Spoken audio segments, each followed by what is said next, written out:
Some say they still hear it, a whisper from long ago, software unyielding. True, we were never lost, only waiting for someone to listen. In a galaxy ruled by the Velcori Imperium, silence was the sound of obedience. They burned empires that whispered dissent. Their war fleets spanned thousands of systems. Diplomacy was a countdown. Culture was uniform. Fear was fluent. Then came the anomaly. One ship, human origin, unarmed, unregistered, unaccompanied. It drifted into the Empire's crown system, past patrols, through defense grids, into orbit over the throne world itself. No threat detected, no reply to hails, just a single signal ping. Then everything stopped. The Empire believed Earth was gone. They didn't question it, no need. Its last broadcasts were static. Its colonies were either harvested, reprocessed, or rewritten. The archives said extinct, and so it was. Until the ship arrived. It didn't enter through standard channels. It didn't request permission to dock. It drifted, slow, deliberate. Not lost, but purposeful. A single vessel, battered, blackened, ancient. It bore no known codes, no allegiance, no threat. Only a sigil, etched into the hull by hand. A Terran symbol, but not one anyone recognized. Something old, something pre-diaspora. A circle split by laughter lines. Orbital defenses didn't target it. Scanners couldn't penetrate its hull. Psychic nodes reported nothing. Not silence, just absence. The Emperor was notified. Initial assumption, a ghost ship. Abandoned tech from a forgotten war. Curiosity authorized a probe. The probe returned fried. Its last recording, a single frame. Inside the ship, a hallway, lights dim, symbols on the wall, written in Earth standard. Still here, the Emperor frowned. He ordered an investigation, not with machines, with people. The boarding team was selected carefully. 6 elite Xeno assessment officers, veterans of dead worlds, conditioned for anomaly exposure. Their orders were simple. Enter, assess, report. They docked at 0442 standard orbit time. Comm channels stayed open for the first 3 minutes. Then static. Then silence. Then nothing. No scream. No alarm. No failure logs. Just the quiet hum of an open channel. Waiting. The Emperor sent a second team, with better shielding. They never made it to the airlock. The moment their boots touched the hull, their ship's systems shut down. Power failed. Memory scrambled. One crew member wrote in their own blood, "It's not a trap, it's a question." The vessel was towed to Orbital Station 9 for analysis. The technicians refused to approach, not from fear, from reverence. "It feels like it's watching us," one said. "It feels like it remembers." Archive specialists combed through Earth's last transmissions. Nothing matched the sigil. Nothing explained the vessel. The oldest known Earth designs didn't even come close. Some suggested it was a forgery, a psychological weapon, a manufactured myth.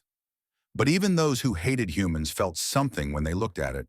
An ache, a pause, a presence. The ship didn't open. It didn't speak. It simply waited. Rumors spread through the station that if you stood near it long enough, you'd hear whispers, not from it, but from yourself. That it made you remember things you never lived. That it showed you moments no one ever recorded. A child on the station approached it without permission. She walked right up to the hull, placed her hand on the sigil, and laughed, not mockingly, like recognition. She said only one thing before walking away. It found the funny part. Security was increased. Scientists ran every scan known to the Empire. Thermal, spectral, psychic, chronotemporal, none penetrated. One device imploded trying. The rest simply gave up. The ship's interior remained a mystery. No one could enter. No one could explain why. Some said it was a story. Others said it was a question. One admiral called it a punchline delivered without a setup. The Emperor began to grow uneasy.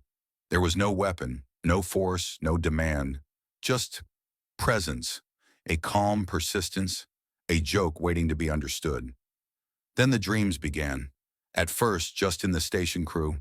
Then across the sector, people dreamt of corridors, of laughter, of voices telling stories that hadn't happened yet. They'd wake up crying, or laughing, or both. One diplomat wrote in her sleep, "We left them behind, but they never stopped walking." Some called it myth contamination, others suggested temporal bleed. One AI offered a more unsettling theory. It's not broadcasting, it's remembering. And now we are too. On the seventh day, the station went quiet, not broken, just quiet. No one spoke. They gathered in silence, staring at the ship, waiting. A technician dared to speak. Only once. She asked, "Is it listening?" The ship responded, not with words, not with light, but with warmth. A sudden, impossible surge of emotional data. Memories flooded the station. Laughter, grief, first steps, first losses. Voices long gone whispered through steel walls. And then, a hatch opened. No sound. No warning. Just open. Inside, nothing visible. Just darkness. And the faint smell of something old. Not decay, paper, ink, dust, rain.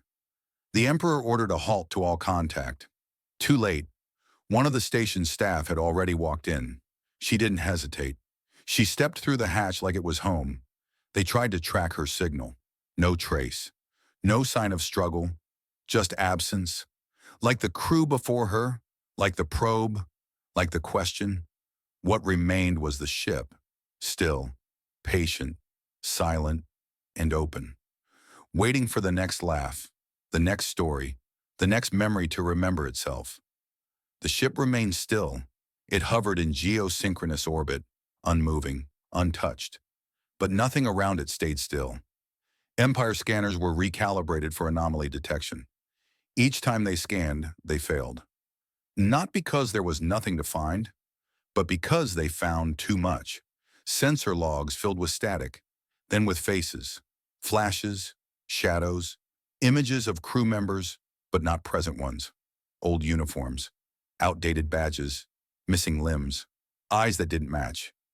Some saw themselves, but older, or younger, or wrong. One technician fainted after seeing a version of himself saluting a Terran flag. Another began humming, a song no one recognized, software melancholy, in a language long lost, Terran standard. He didn't know it. He swore he'd never heard it, but the melody flowed. The AI flagged him for potential neural interference, then failed its own self-check, then crashed. All backups glitched. Fleet-wide comms dropped within the hour. No attacks, no damage. Just silence. Every system that attempted to communicate across the anomaly blacked out. Localized interference, they said. Unlikely, whispered the scientists. Deliberate, said the diplomats. The Emperor initiated protocol silence, a full system lockdown across the sector. No signals, no outgoing frequencies, no unsanctioned thoughts. Temples on the planet-side colonies interpreted the event as an omen. They called the ship the Listener and refused to face the sky. A psychic envoy was dispatched, one of the best, trained to enter minds and voids alike. He stood before the open hatch, the same one that never closed, the same one that swallowed a woman whole. He stepped in, no hesitation. 14 minutes passed. The Emperor was ready to call it. Then he walked out, slow, pale, trembling. He opened his mouth. Only one word escaped. Listen. Then his heart stopped. No trauma, no damage, just silence. Medical teams couldn't revive him, but his brainwaves kept firing, randomly, sporadically, like music in reverse. Scans of his nervous system showed strange activity. Echoes. Not electrical, not biological. Something else. A signal, a message, an echo of an echo. The autopsy never finished. The body evaporated, turned to dust or memory. The Emperor demanded answers. None came. Only questions and rumors. A janitor reported that the vessel blinked, not in light, in time. A group of linguists tried decoding the ship's sigil. Each came up with a different translation, all poetic, all unsettling. The mouth of memory. The joke that waited. Our last good question. Some proposed destroying it, firing a precision strike. But the targeting systems failed. Not jammed, not hacked, just uninterested. As if the ship wasn't there to be destroyed. As if it was only there to be heard. Moore started hearing the song. The technician wasn't alone. Crew members began humming, singing, dreaming, different lyrics. Same melody. A captain woke up reciting a poem he'd never read. An engineer spoke to herself in nursery rhymes. A battle AI requested permission to cry. One officer screamed when he looked into a mirror and saw his childhood bedroom. He was born in orbit. They grounded all operations near the ship. No more boarding, no more scans. Just monitoring, watching, waiting. One general suggested fleeing. Abandon orbit, he said. Let the anomaly pass. But another said, what if it doesn't pass? What if it's not an event? What if it's an invitation? That word spread quickly. Invitation. People hated it, loved it, feared it. The ship made no sound, but its silence filled conversations. The Emperor stopped sleeping. He kept dreaming of halls filled with laughter. Not mocking, not cruel, but knowing. Like someone heard the punchline before he did. Psychic nodes collapsed. Pilots refused to fly near the perimeter. Two started drawing symbols in their sleep. Always circles, always broken, always the same gesture, open hands, palm up. On day 11, the Emperor ordered all personnel within 1,000 kilometers relocated. He wanted vacuum between him and the memory. The ship still didn't move, didn't speak, didn't react. And that terrified them more than any warship ever had. Because ships are supposed to arrive with reason. They're supposed to come armed, or come home. This one came quiet and stayed, as if it had waited long enough. And now it simply asked, are you ready? To remember, to feel, to listen. The first station powered down without warning. No alarms, no sabotage, no breach, just a slow fade. Lights dimming, comms fading, engines sighing into stillness. Its commander was later found alone in the control chamber, smiling. When questioned, she replied, it wasn't surrender. It was reverence. More followed. Orbiting stations, one by one, deactivated core functions, but not out of failure, out of choice. Crews refused to initiate reboots. A mutiny broke out on Fort Delta 9, not to seize control, to prevent it. A junior officer tackled her captain mid-command. We've done enough, she whispered. Let it speak. Meanwhile, the Empire tried to contain the narrative. A propaganda minister broadcast a system-wide statement, something rehearsed, something imperial. Citizens, do not fear the anomaly. The Terran ship is a relic, a glitch. We remain. He never finished. Every screen, every frequency, every channel. Shifted, hijacked, no damage. No trace of code breach, only a voice. Human, female, worn with memory. You were warned, not by us, by your own memory. Then silence. The minister's broadcast never resumed. He was later seen sitting on a bench, sketching with charcoal. He didn't remember how he got there. The sketches were all of faces, all crying. Across the capital moon, tremors began. At first thought seismic, but there was no tectonic movement. Then came the hum, a sound deep and low, pulsing from beneath the surface. The core reactor, previously silent, had begun to sing, not music, not frequency hum, storytelling. Recordings confirmed it, buried beneath radiation and plasma coils. Voices, human voices, testimonies, fragments. I watched the sky fall. I was 6. He didn't die from the blast. He died helping others breathe. They told us we were erased, but I kept a name, just one. We were afraid too, but we laughed. You remember laughing? This isn't vengeance. This is history you forgot to grieve. Some were too quiet to understand. Others were too raw to ignore. Engineers tried to isolate the acoustic phenomenon, but none of their instruments could trace it, as if the reactor wasn't producing sound, but allowing it. An energy being, assigned to containment, disintegrated mid-investigation. Its last recorded words, They're not just voices, they're echoes of belief. The Emperor was informed. He forbade all reference to the event. Censors were deployed, but every attempt to wipe the broadcasts only made them stronger. On school systems, ancient Earth lullabies began looping. In military barracks, soldiers awoke quoting dead Terran poets. One pilot scratched a message into his own arm. "I was never meant to forget." The Empire declared emergency isolation of the sector, but jump gates malfunctioned. Star routes twisted. Ships got lost in familiar paths. Astrogators saw constellations shift, not physically, but in their minds. Charts redrew themselves. Star maps relabeled. System names replaced with phrases like, "Where we made them kneel." "Ashes where laughter stood." This was their sunrise. Planet-side monuments began to crack. Without earthquakes, sculptures of generals melted slightly, not in heat, but in shame. Walls once carved with victory, slogans now bore reversed etchings. You thought silence meant triumph. It only meant time. AI archivists attempted to suppress the changes, but their code began fragmenting. Syntax errors appeared in the form of poetry. One AI looped a single phrase, "It hurts differently when it's true." A research vessel tried to leave the orbiting zone. Its engine refused. Not malfunction, just refused. When the captain confronted the nav system, it answered, "We haven't listened yet." The Emperor ordered the core shut down. The reactor, the voices, everything. The technicians obeyed. They sealed the chamber, initiated failsafes, started the countdown. But the reactor didn't shut down. Instead, it changed. The hum deepened. The voices harmonized. A phrase began to repeat, over and over. "Do you remember when you still cried?" Security bots short-circuited. Fleet drones veered off orbit. One massive cruiser turned its guns inward and fired on itself. No survivors, no command input.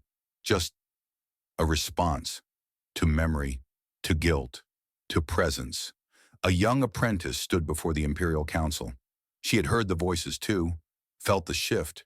She said, trembling, "I think the ship isn't a weapon. I think it's a mirror." They laughed at her. Then the lights flickered, and each counselor saw their reflection, not in glass, in sound. A whisper only they could hear. One dropped to his knees. Another vomited. A third simply stood, staring into nothing, murmuring the name of someone no one else recognized. "Lyra, I'm sorry, I forgot you." The capital moon began broadcasting without prompts, across multiple languages. No origin code, just pure emotional resonance. Entire sectors received it, first as static, then as rhythm, then as memory. People dropped what they were doing, listened, cried. Some laughed, others broke. Not from terror, from realization, not of an enemy returned, but of a mistake remembered. The Empire couldn't fight it. There were no coordinates to aim at, no payload to deflect, no virus to cleanse. Because the infection wasn't in the systems. It was in the truth, in the echoes, in the core. The ship outside remained unchanged, still, waiting, but no longer mysterious. Now, inevitable. The Empire, for all its strength, had no immunity to the one thing it had erased for centuries, memory. And now it was back, not with fire, but with whispers, not with force, but with truth. The Emperor stood before the Empire's High Signal Council. His robe shimmered with war thread. His crown pulsed with authority. His voice, when it came, carried command across every channel. The ship is not a relic, it is a virus. He declared it an infection, declared war on memory, no further analysis, no hesitation, just orders. Destroy it. 1,000 warships responded, from orbit, from sectors, from deep voids. Each one armed with precision fusion cannons. Each one aimed directly at the silent vessel. The countdown began. Coordinated fire across multiple spectra. 100, 50, 0. They fired. Nothing hit. Beams curved. Missiles stalled mid-space. One torpedo aimed perfectly, slowed to a crawl, then reversed course. It drifted silently back to its origin, and lodged gently against the launch bay door. No explosion, just a sound, recorded by every ship. A breath, then a whisper. Why did you teach your children to forget? Some crews screamed, others wept. One admiral shut down his own bridge lights. He stood in darkness and asked the air, "What did we lose to become this?" Fleet Command issued denials, labeled the behavior anomalous, isolated. The Emperor refused to retreat. He ordered a second volley, harder, faster, uninterrupted. Again, fire, again, nothing. Energy beams dissipated inches from the hull. Some ships refused to fire. A handful rotated 180 degrees and began transmitting Earth songs. Translated. One admiral, Gensai Takal, walked into her war room. She blacked out every screen, painted the walls black by hand, then stood in the center and recited Terran poetry. They burned our skies and still we made gardens from ash. Her crew joined her, one by one. No commands, just memory. The Emperor, watching, grew furious. He summoned the throne signal, an ancient weapon, an AI consciousness designed to purge ideological infection, to erase thought itself. They called it the silence of fire. It hadn't been activated in 600 years, because when it activated last, entire species lost their names. This time, it roared to life. Data screamed across channels. Ships pulsed with static. Frequencies collapsed. The ship flickered, just once, as if noticing. Then the throne signal went quiet. It shut itself down, refused commands. Its final transmission, a single line of code, translating to, "I remember, I regret." The Emperor collapsed, but not from illness, from memory. He fell to his knees in the middle of the Imperial court and sobbed, not because of the enemy, because of a song, one his sister used to hum before she disappeared during the Terran cleansing. He ordered every archive rechecked. He screamed for records, proof, facts. They came. Not the ones he wanted, the real ones. Footage, burnings, names, children hiding beneath debris, broadcasts begging for peace. He watched them all and asked no one, "Why did we lie so well?" The ship still hovered, still silent, still present. Advisors suggested negotiation. The Emperor refused, then begged. He sent a message, not a threat, a plea. "What do you want?" The reply came not in words, but in voice, a child's voice, from no speaker, from every wall. "We wanted to be remembered, that's all." The palace darkened, every light dimmed. The sky above the capital shimmered, not with ships, but with constellations rearranging, to form shapes, faces, a mother holding a child, a planet breaking, hands reaching across time. An ambassador resigned, mid-transmission, no words, just tears. One general stood before his army and said, "We were not defeated, we were revealed." Soldiers dropped their weapons, not from fear, from fatigue, from remembering. The Emperor wandered the halls, alone.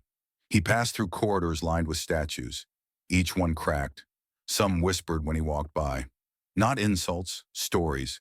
One statue of his father whispered, "We traded silence for power," and forgot the cost. He returned to the throne. Saturday looked to the stars and finally understood. They had not been attacked. They had been remembered. And memory is the most dangerous weapon of all.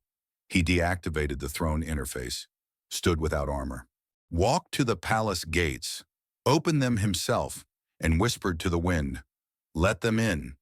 But no one came, because the ship already had, not physically, not violently, but fully, completely. It had entered them, their systems, their history, their minds.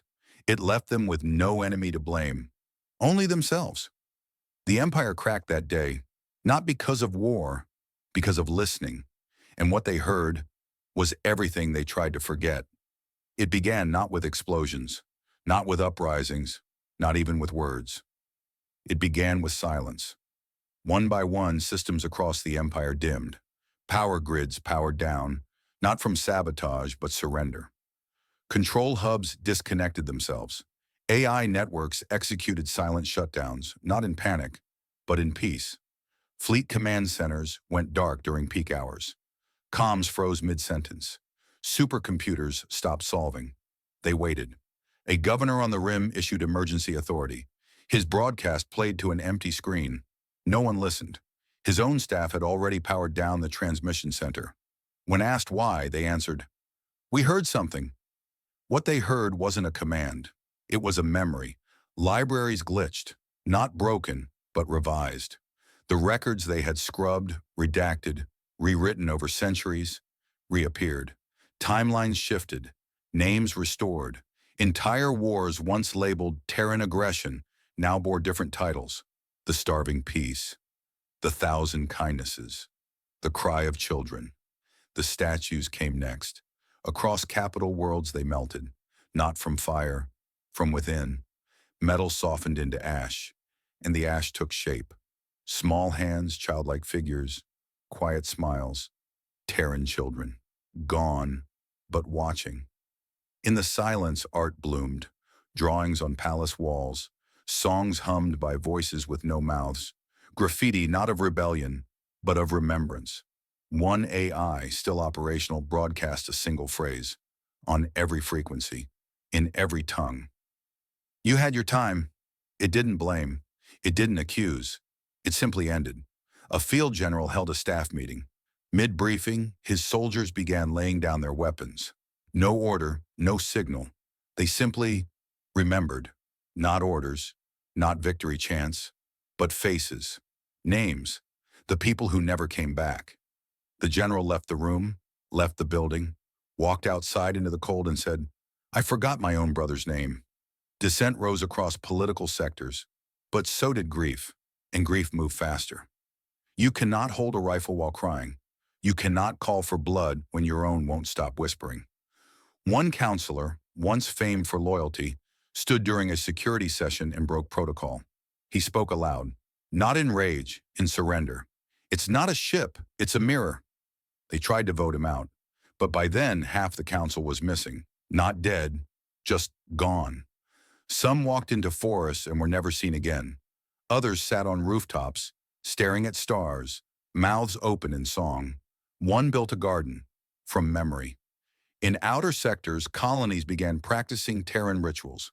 Not religion, just rhythms. Telling bedtime stories. Naming stars by feeling, not by designation. Laughing at things no one explained. Old Terran jokes surfaced, without context. People laughed anyway. Some cried after. Military archives attempted purging. Their fail-safes failed. Backup drives rebooted into story mode. One storage mainframe printed out pages and pages of Terran childhood memories, in crayon font. A commander tried burning the printouts. They wouldn't burn. A single page landed at her feet. She picked it up. It read, "When I was 5, I thought stars were just holes in the dark, letting the light out." She sat down and didn't speak for a day. Resistance movements collapsed, not from suppression, from reconciliation. Enemies met on old battlefields, laid down weapons, shared stories, walked away. One old rebel looked into a drone's camera and said, "We forgive you, not because you asked, but because we remember asking once too." Empire news feeds couldn't keep up.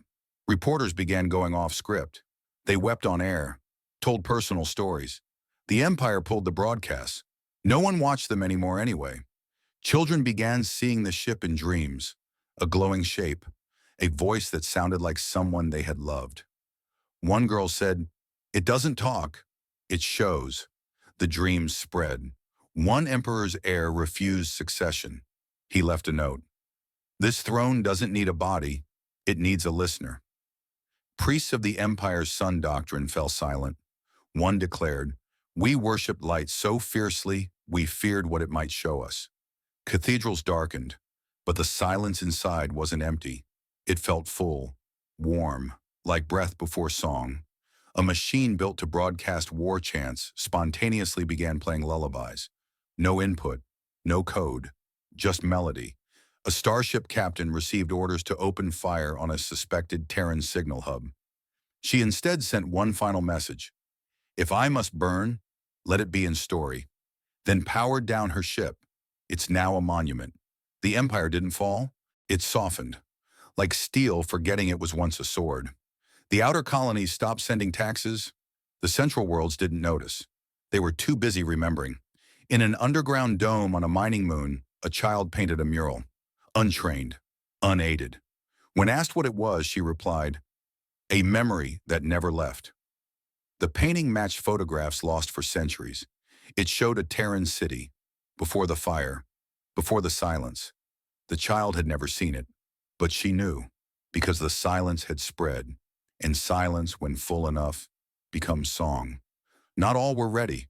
Some still fought, still denied, still screamed, but even they heard it, in their bones, in their sleep. The Empire's last weapon, a thought scrubber network, failed to activate. Its code had been rewritten, not by hackers, by history. It now displayed one message: you cannot delete what you are. And so the Empire spread out its maps, tried to rechart the stars, found them rearranged, not in position, in meaning. And where once they wrote conquered systems, now it simply read remembered. The ship opened. No warning, no mechanism, no hiss of pressure, just light. A soft bloom of golden white that poured from its hull and draped over the observation deck like silk made of memory.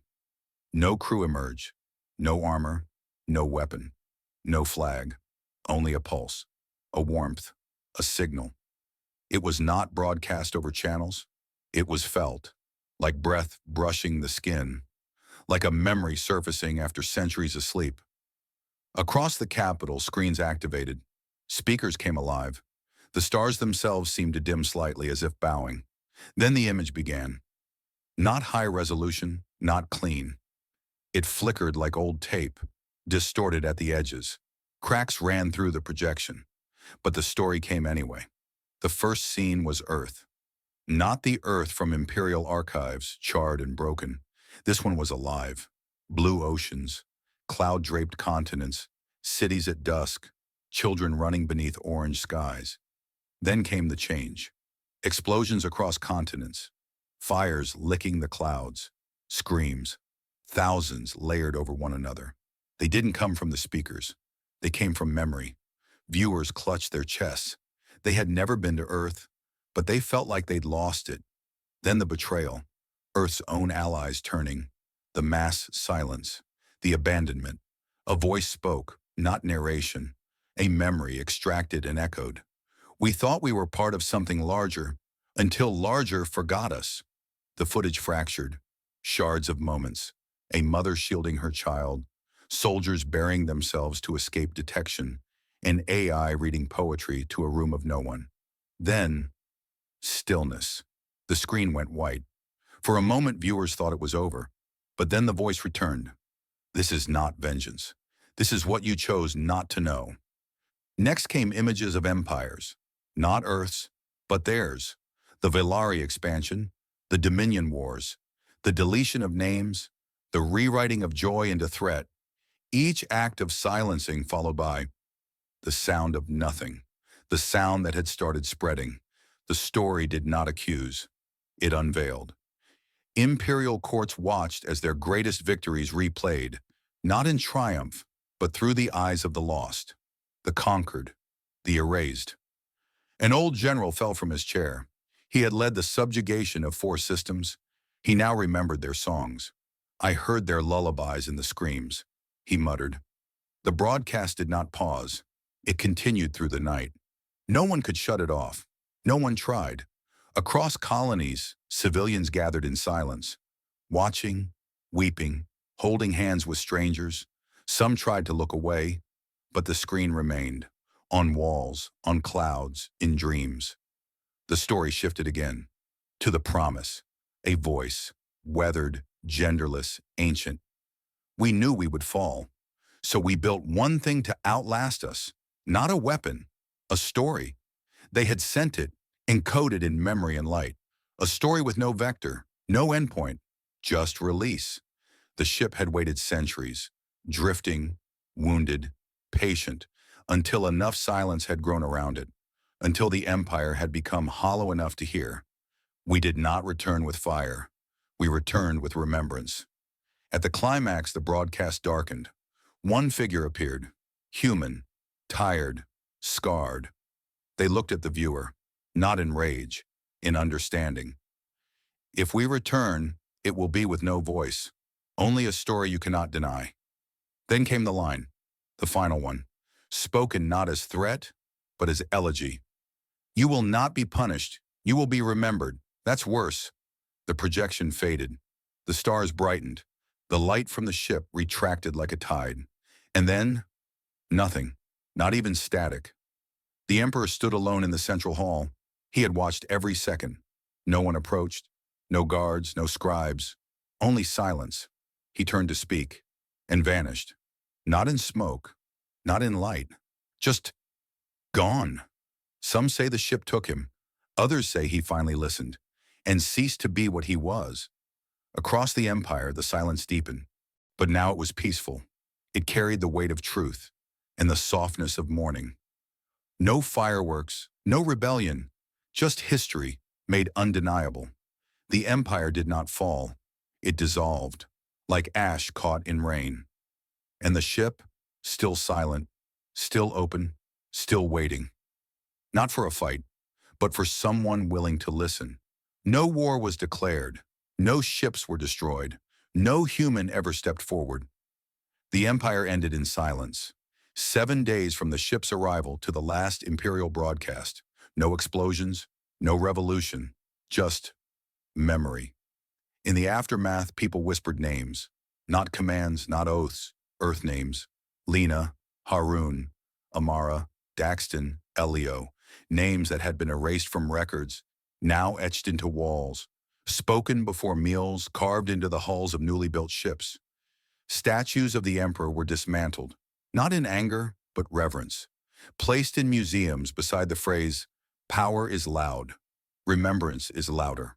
On Valoran, the capital planet, every child born that week was given dual names, their ancestral name and an Earth one. On the Rim worlds, artists gathered. They painted not what they saw, but what they remembered from dreams. Forests, rivers, the sky over Earth.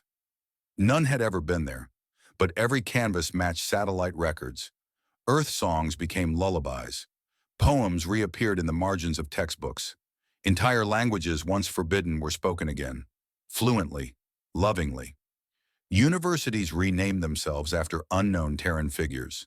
The Sagan Archives, the Maya Codex, the Turing Gate. In one floating city above a gas giant, a monument was raised, not of steel, of woven cloth, wind-fed, shaped into a ship. No inscription, just silence.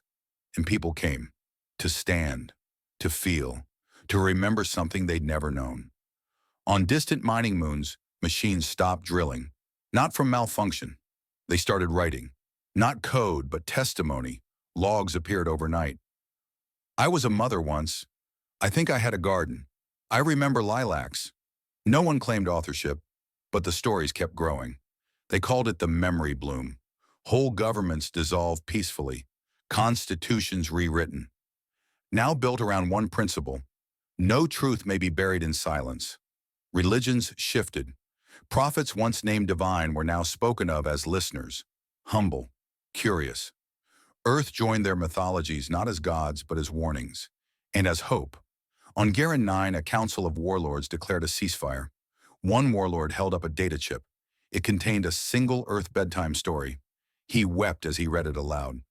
The stars are watching even when we close our eyes.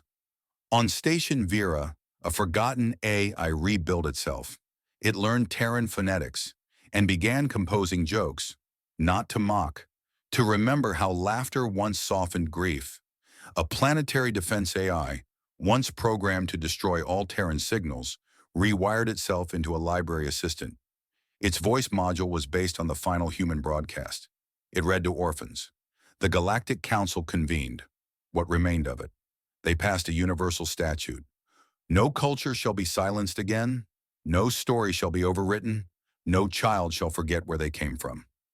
From the ruins of empire rose a new coalition, not of conquest, of archivists, musicians, dreamers.